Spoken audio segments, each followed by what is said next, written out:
Hi, everyone. Judge Andrew Napolitano here for Judging Freedom. Today is Monday, March 11th, 2024. Scott Ritter is with us. How close is the United States to war? How near to the end is Ukraine? How volatile are Israel, Lebanon, and Gaza? But first, this. How do you really feel about your financial future right now, today? Stable or uncertain? Despite all the happy talk that the Fed and the banks want you to buy into, I believe that 2024 is going to be a very unstable year, politically and financially. That's one of the reasons I decided to buy physical gold and silver, and I suggest you should do the same and do it now. Why? Because throughout times of economic uncertainty, gold and silver have rightly earned a reputation for stability. Owning precious metals has made me feel more stable, and it can do the same for you. Reach out to my friends at Lear Capital and get their free wealth protection guides. You can reach them at 800-511-4620. Lear has earned an excellent reputation by helping thousands of customers just like you move portions of their retirement savings into Lear gold and silver IRAs. It's easy to do, and it's tax and penalty free. Don't be caught off guard. Experts predict the markets may tank again. You'll be happy if you have protection in place. So call Lear at 800-511-4620. 800-511-4620, or go to LearJudgeNap.com and tell them your friend the judge sent you. Scott Ritter, a pleasure, my dear friend. Thank you for joining us. I was in Europe last week. I had dinner with the Pope. It wasn't just me. It was 25 of us. McGovern is giving me credit for the Pope's comment about negotiations in Ukraine, but he actually made that comment. It was taped before I met him. I had nothing to do with it. That's your story, and you're sticking to it. I'm sticking to it. Exactly. Exactly. I don't know that the Pope has moral suasion or influence anymore. The phrase white flag of courage was an odd one, but I think we know what he meant, that the Ukrainians should see the handwriting on the wall. Before we get to that, I want your opinion on Victoria Nuland, the mastermind of the coup in 2014 and of this war. She's gone. She's at Columbia University now. Did she jump or was she pushed? Both.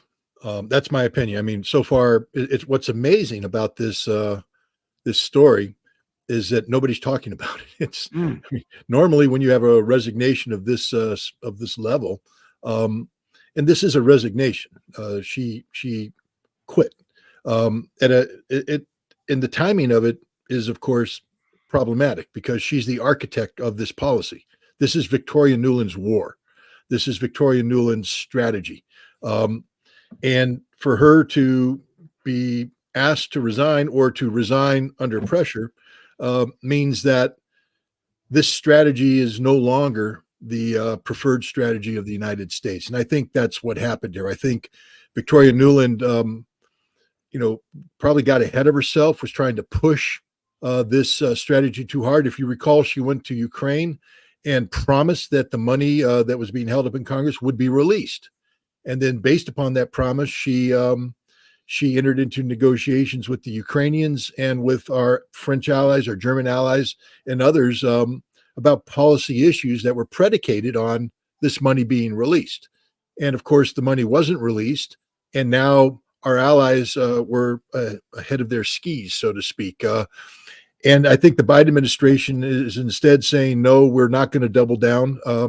We're actually looking for an off-ramp right now. We don't want Ukraine to be the number one issue in the upcoming election. We'd like to keep things focused on domestic policy. And, so we're looking for an off-ramp while Victoria Nuland's looking for a war. That no president wants to go to war, especially a major war like one with Russia, in the lead up to a contentious presidential election, especially against a candidate, Donald Trump, whose response is, I'm the only guy in modern history that didn't get us involved in a major war. And I think Americans are tired of war, tired of, foreign entanglements. And I think Nuland was told to back off. And I think she didn't. There are rumors that she was making phone calls to the Pentagon that she wasn't authorized to make. pushing policy that hadn't been agreed on by her boss. And I think she was told she was shown the door. She's been given a nice sinecure. I mean, a professorship at Columbia is not a bad thing, and it keeps her fingers in the pot. I'm sure she's going to be speaking at the Council of Foreign Relations and called upon before Congress and writing papers and stuff. But she's not in the Biden administration, and she's not going to be part of the team that crafts whatever exit strategy the Biden administration is willing and able to take. Do you think she has anything to do with the taped conversation that the Russians revealed of the German generals talking about shipping Taurus missiles to Ukraine, especially after Chancellor Scholz of Germany said we're not going to do it?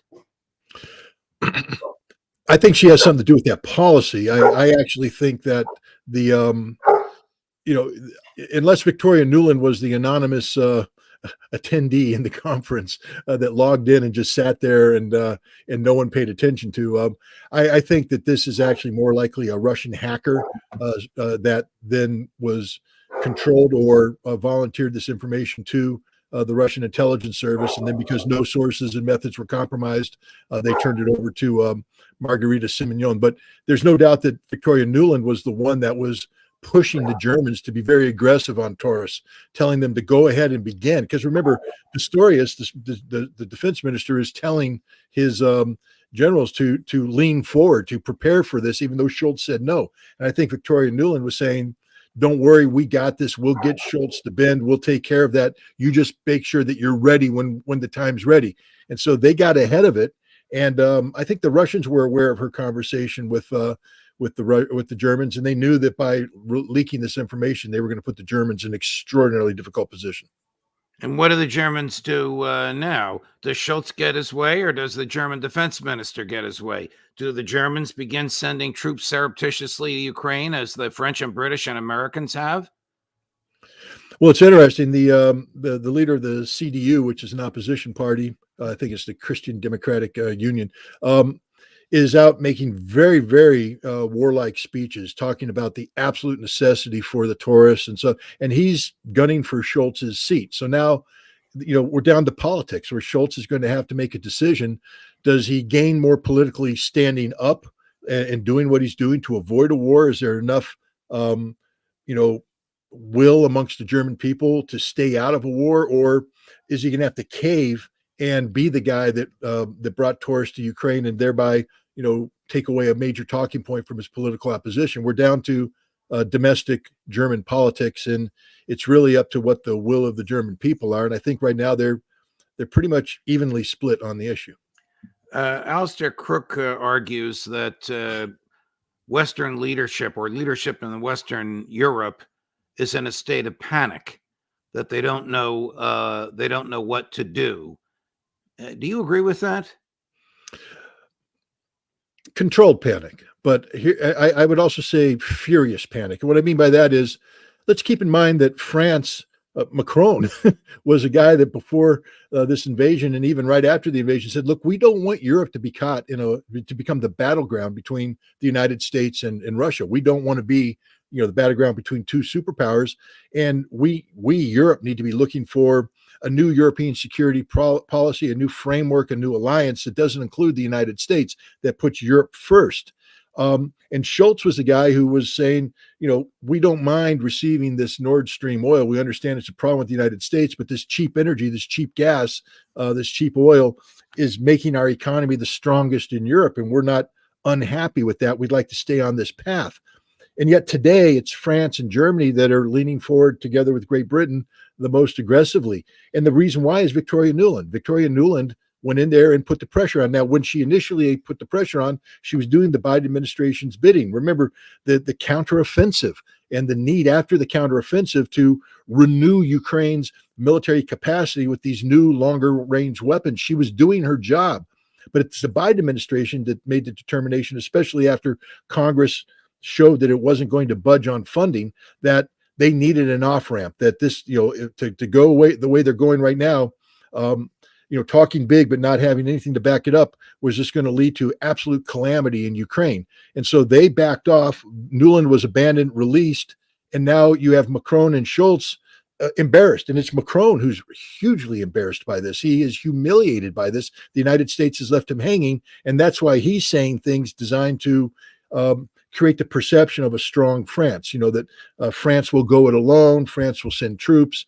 The bottom line is he can't. I mean, the troops that are available to him for immediate deployment are the French brigade, or at least the leading elements. It's actually a reinforced battalion in Romania, but that's a NATO designated force, and to de-link it from NATO would be horrifically complicated, and then to reestablish logistics inside Ukraine would be horrifically dangerous. And then what? The best France could do is surge 12, 15,000 troops over a long period because they're not ready right now. And so it's just France, flexing muscles, not able to act on it. But Macron's embarrassed. He's embarrassed, and he's furious, and so he's doing things that could be construed as panic-like. But I think it's actually, he is just sending a signal to the United States that, what you've done is wrong. And he's putting the United States in an awkward position. But in the end, I think you'll see France will soften its position because, as the French Minister of Defense said, we ain't got the troops. So it doesn't matter what the president says he wants. We can't do it. What will Joe Biden do if he is confronted with the likelihood of a humiliating defeat in Ukraine? Nukes or troops? Neither. I mean, the bottom line is, we understand what's at stake here. Again, there's a lot of talk right now. You've got Lloyd Austin saying stupid things. You got Joe Biden saying stupid. I mean, the State of the Union, if they win, there is no doubt in my mind they will not stop.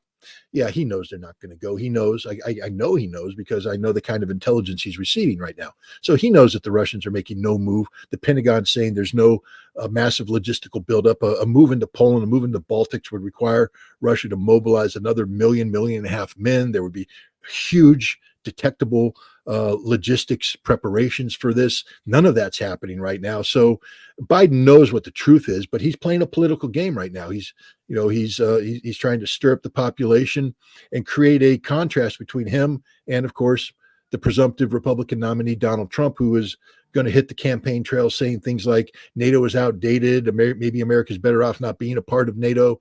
And so Trump, it's a lot of posturing going on right now, but Joe Biden will not send American troops to Ukraine, and America will never use nukes unless Russia, if Russia doesn't attack NATO, America won't use nukes. Joe Biden actually said that in the State of the Union. Here's the cut number 5, Sonia. Ukraine can stop Putin if we stand with Ukraine and provide the weapons that needs to defend itself. That is all. That is all Ukraine is asking. They're not asking for American soldiers. In fact, there are no American soldiers at war in Ukraine, and I'm determined to keep it that way. Strange mumble there. No American soldiers of war in Ukraine. The translation that the White House released says there are no American soldiers who are in Ukraine. Aren't there American troops in Ukraine just out of uniform? Certainly American intel is there, and American contractors there, and American soldiers of fortune are there. But our active duty troops, Army, Marines, on the ground in Ukraine? Yes, there's active duty troops on the ground in Ukraine, hundreds of them. They're not in formal conventional combat units. They might be in an advisory capacity. They might be there for logistics purposes, for accounting purposes. There's teams of military people who are running around trying to keep track of these weapons, but there's definitely Americans on the ground. But here's the other thing I just think your audience needs to be reminded of. The 1948 legislation that created that transformed the military into a joint, this joint concept of military operations, that created the CIA and created the National Security Council. There's important language in there about the role of the National Security Council, which is, of course, a body that has no congressional oversight. And it talks about the fact that they can run a secret foreign policy. They can do things that are covert in nature, non-reportable to the American people, non-reportable to Congress. They can lie, they can cheat, they can steal, that Americans can have diplomats saying one thing while the CIA is doing another thing altogether. And that's just the way it is. So when the President of the United States, and this is the disturbing thing about that, when the President of the United States is speaking to the American people in the State of the Union address, saying something, understand that it's likely that he's lying to the American people, because we have secret foreign policy. And in Ukraine, we've never told the American public the truth. I mean, imagine what the discussion would have been in 2021 when we're talking about Russian troop movement. If the American people knew that the CIA since 2014 had 12 bases along the Ukrainian border collecting intelligence for potential offensive strikes inside Russia. Imagine what the debate would be if we'd been informed of that. Instead, we're told, no, we're doing nothing. Those Russians are being aggressive. Those Russians, we haven't provoked the Russians. We do nothing but provoke them. And here's the other thing. The president may be able to lie to the American people. The Russians know darn well what's going on. They knew those 12 bases were there. They know what the American policy is, and that's why they act the way they do. It would be nice if we would just as a nation decide that we don't want a CIA that carries out covert foreign policies, that for once the American government, who reports to us, by the way, we the people, of the people, by the people, for the people, that's what I heard Abraham Lincoln say, that we actually are in charge. But what it is, we're dupes. We are literally dupes who elect a government who is allowed by law to lie to us, to carry out covert policy, to deny it to Congress. It's all deniable. And they're doing it over and over again. American ambassadors who work in the embassies across this country are not the number one voice of the American people. It's the CIA station chief. The last president that tried to stop the CIA operations from overthrowing other countries had his brains blown out on November 22nd, 1963. Yeah. Yeah, but I if I were the president of the United States, I could handle this very easily. It'd be called Night of the Long Knives. And all the CIA people will wake up one morning with U.S. Marshals at their door. Their badges, their credentials would be taken away. Any weapons they had would be taken away. They'd be placed under, some sort of home arrest until we investigate their role in this. The CIA would be shut down. U.S. Marshals would flood in there and shut the whole thing down, seize the documents, remove the people, and the CIA would cease to exist overnight. That's the way you do it. You don't sit there and mumble about it, talk about it, and let these idiots who have their little covert things over there, you shut the whole thing down, Night of the Long Knives, and it's done. And it needs to happen, because I'm here to tell you right now, the CIA is running parallel government. They are running a parallel foreign policy, a parallel defense policy. We're being told one thing by the secretaries, Secretary of Defense, Secretary of State, who have to go before the U.S. Senate to be confirmed, and the CIA is doing something because they don't have to. They report to the National Security Advisor and the National Security Council, and there is no Senate confirmation process there. The American people need to take control of their government, take control of their foreign policy, take control of their defense policy. Alistair Crook also argues that the White House has, quote, had enough of Bibi Netanyahu and the slaughter in Gaza. That's the image that they want to convey. Joe Biden's not going to stop sending anything to Israel, is he? No, I mean, if he had enough, then he'd pick up the phone and have the following conversation. Bibi, if you say another word, I'm hanging up the phone and I'm taking my embassy out, kicking your embassy out. I'm arresting every Israeli agent here in the United States, and you'll never see another dollar from the United States of America again. Not only that, this time next week, I'm establishing a no-fly zone over Gaza. And if your Air Force there challenges us, I shoot you all down, blow up your bases. I'm going to terminate you, and I'm going to terminate your nation. So shut up and listen. And now I'm going to tell you what you're going to do. And then you dictate the solution to them. We control Israel. We have the potential to control Israel. The problem is Israel owns us. Now, the thing about being owned by Israel, it's like, for instance, investing in Iranian oil fields or Russian oil fields. We can say we have a controlling interest in Russian oil fields, but if they decide to nationalize it, there's nothing we can do. They're going to take it over. So here we have Israel has bought out Congress, bought out everybody, owns everything. But we can change this overnight simply by making sure that Israeli agents of influence have to register under the Foreign Agent Registration Act. And that terminates Israel right there. That means any money that has been received has to be reported, and you can never receive it again. And if you're a politician, we could control Israel. We can take control of our government, but we don't, because we've allowed pro-Israeli interests to buy Congress, buy the presidency, buy the media, buy every aspect of American governance. Well, they think they can control us, and we allow them to. Look at the election that's coming. Let's assume that it's Biden and Trump. I thought for a long time Biden wasn't going to run. The Democrats would approach him and talk him out of it. Now it appears he is going to run. Excuse me. I also thought that Trump might stumble in the primaries. I was wrong on both. They're both likely to be the nominees of their party. One's more pro-Israel than the other. One is more give Bibi whatever he wants than the other. It just depends on what day of the week it is. Money, money, money, money, and elections. I mean, when you have AIPAC bragging, they put $100 million on the table to buy Congress. And that's literally what they're saying. We have $100 million to invest in the upcoming congressional race. That means that Israel wants to buy the United States Congress. We now at least know the price of Congress. $100 million gets you a Congress. Trump and Biden both know that if they, especially at this stage of the election, if they come out against Israel, the traditional sources of funding dry up. And please don't call me anti-Semitic and say that I'm saying anything, but the bottom line is pro-Israeli money, Jewish money, American Jewish money plays a big role in American politics. Yeah. And, it's enough that if you're denied this money, if it goes to the other side, then the other side gets a strategic advantage. Look, there's other money out there. We know that big pharma, defense, agriculture. There's lots of money that goes into an election. The Israeli money is just a fraction of it, but it's an important fraction that most politicians can't do without. And Biden, remember, when you're running for president, you're not just running for yourself, but you're the head of your party. And so the candidate's stance on Israel will dictate how much money flows to the people behind them, the senators and the representatives that this president needs to govern effectively if they want to take control of Congress while they have control of the House. They're afraid that if they don't have the Israeli money, that money goes to the other side, they get the advantage. So they're both just kissing up to Israel. How close is the United States to war, whether it's in the Middle East or in Ukraine?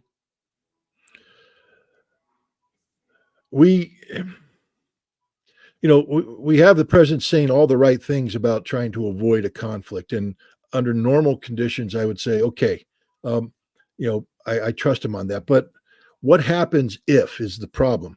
What happens if Israel and Hezbollah explode into a straight up war and Hezbollah starts getting the upper hand and the United States decides to intervene on behalf of Israel, and then Iran intervenes on behalf of Hezbollah, and now we're at war with Iran. Now we have a major war in the Middle East that we're not going to win.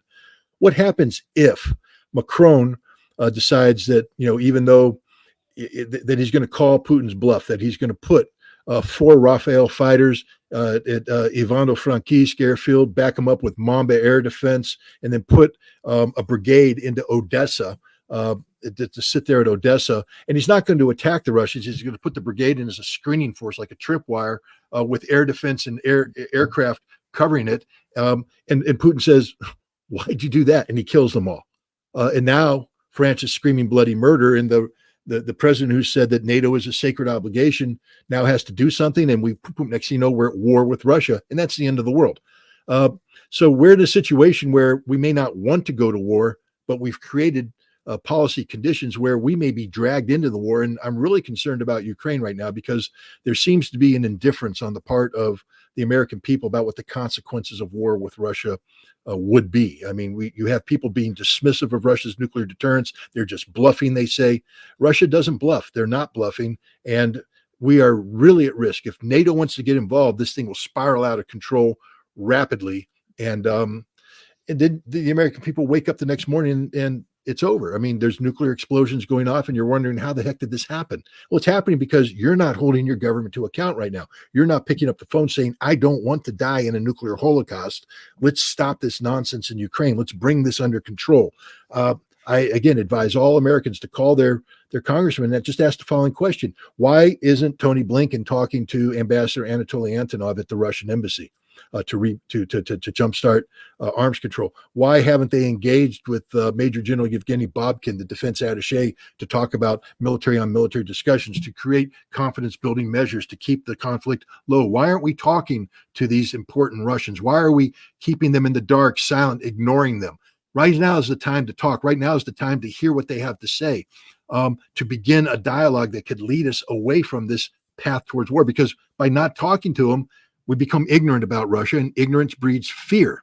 And then that fear breeds more ignorance and more harsh actions. And next thing you know, we're on an automatic path to a war that everybody claims they don't want. It's sort of like August or the summer of 1914 all over again. If you go back and look at June, July 1914, everybody in Europe said they don't want a major war. They don't want it. The diplomacy will stop. Don't worry about mobilization. Next thing you know, it's August, we're at war, and that's it, world war. That's where we are today. We're literally like in July 1914 right now, where everybody's saying we don't want a war, but they're not doing anything to stop a war. It just took one powder keg to set it off. Let me take you back to Israel and Gaza and the Biden administration.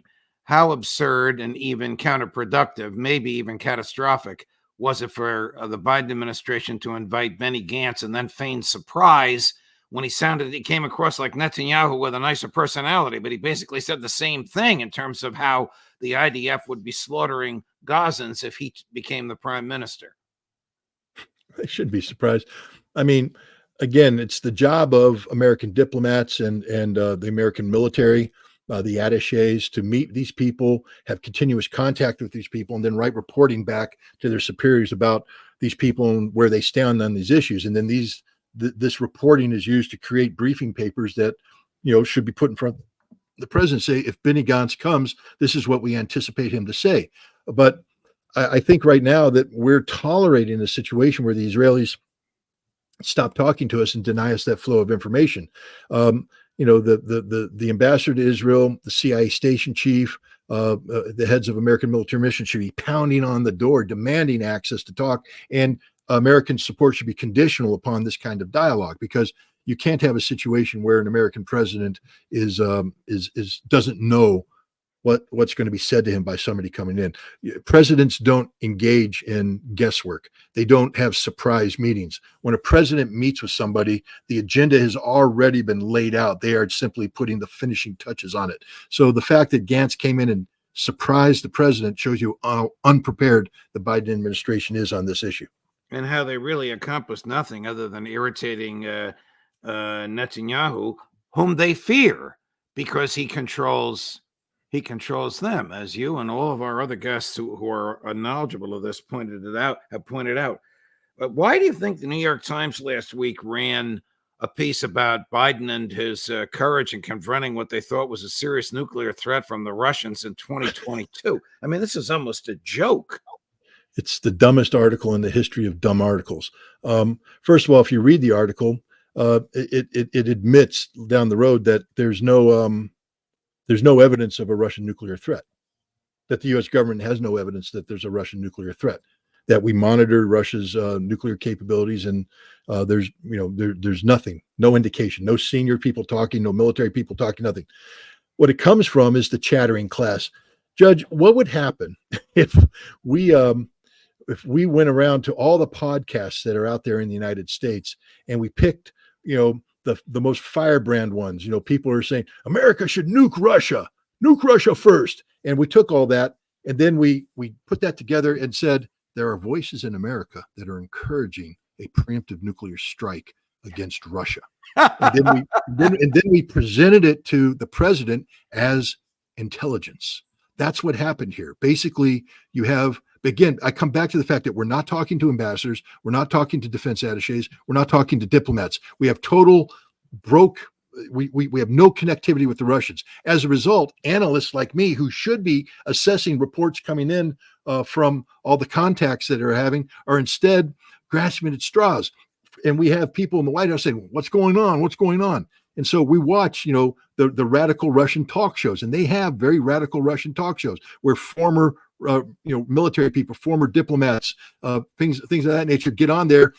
We need to not nuke NATO now, preemptive strike, take them out, hit America, It's all garbage. It means nothing. It's just stupid people saying stupid things on TV, just like we do here in America.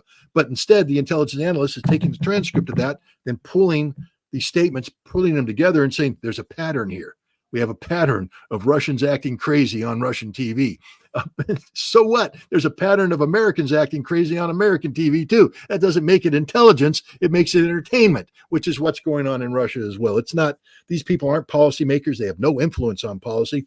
They're just basically, they're Russian channels trying to get viewership, and they bring in people who say radical things, just like we do here in the United States. When do you think the war in Ukraine will end?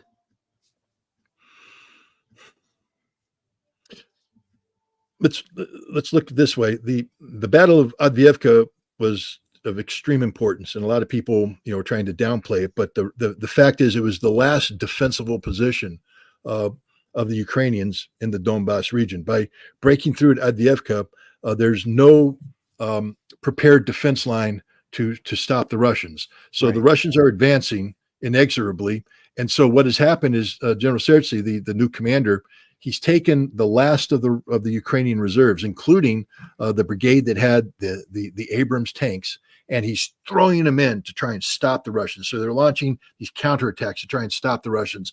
And it's slowed the Russians down. They take pause, but the Russians are destroying these brigades. There's nothing left. This is why Macron is talking about what he's doing, because what Macron is saying is, if we put French troops in, not in combat, but in a screening position in Odessa, we can free up the Ukrainian troops that are in that screening position so they can go to the front line and maybe stabilize this thing. But the bottom line is, the Ukrainians have run out of troops. They don't have prepared defenses, and the Russians ain't running out of anything. And it's just going to be this slow, inexorable, grinding operation. And again, I'll just rely on Abdi Aladanov. He's the Chechen general who commanded the second Army Corps in Lugansk, who just graduated from the Russian General Staff Academy, where he parted his knowledge about the war to other Russian generals so they can take it to the battlefield.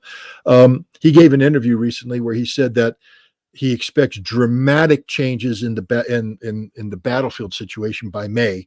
And by saying that, I think he's anticipating the collapse of the Ukrainian forces and a precipitous withdrawal to the Dnieper River. And he thinks that it'll all be over by September. That's Abdi Aladanov, not Scott Ritter. But I respect the man. I've met him. I've talked to him. And if Abdi's not the kind of guy to be throwing out that kind of nonsense, he doesn't ever get ahead of himself. So when he's saying this, it has to be taken seriously.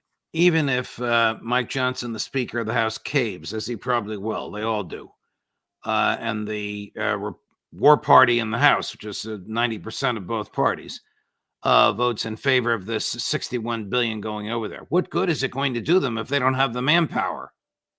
Well, let's just take Johnson or Nuland at face value. The vast majority of that money doesn't go to Ukraine. It goes to American defense industry, who is then building stuff to replenish stocks here. So the majority of that money has no impact. I think only 14 billion of it actually goes to Ukraine. And most of that, if the cash can be used for Ukraine to pay people and all that stuff, that helps morale at home.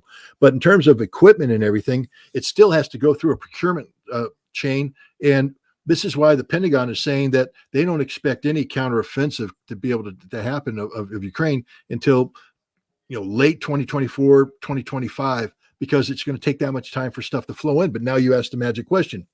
Okay, let's just say it flows in. Who's going to man it? There's no one. They have no one that's getting trained. They have a couple thousand guys getting trained in Europe right now, but that's going to have minimal impact. They don't have the ability to generate the 90, 120, 150, 200,000 men they're going to need to do a counteroffensive, let alone the 100,000 they're going to need just to put together a defense. Their best bet is to withdraw to the Dnieper River. That allows them to thin out their troops there, and then concentrate troops in the north and the south to try and prevent the Russians from making big gains there. But I think you're going to see them lose Kharkov very soon, and I think you're going to see the Russians knocking on the door of Odessa sometime this summer. Scott, it's a pleasure, my man. You're a bundle of energy and of knowledge and passion, and deeply appreciated by me. Missed you for the week that I was in the Vatican, and deeply appreciated by the viewers of this show and by your colleagues who appear on this show as well. All talk to me about you. Thank you, my man. Thank you so much for joining us. All right. Thanks for having me. Of course. We'll see you again soon. Mm-hmm. Scott Ritter at his best, at his passionate best. Colonel McGregor tomorrow, Matt Ho, Karen Kwiatkowski, and Zachary Yost, a new academic and journalist guest for us with some wonderful insights on the unintended consequences of good intentions. Judge Napolitano for Judging Freedom.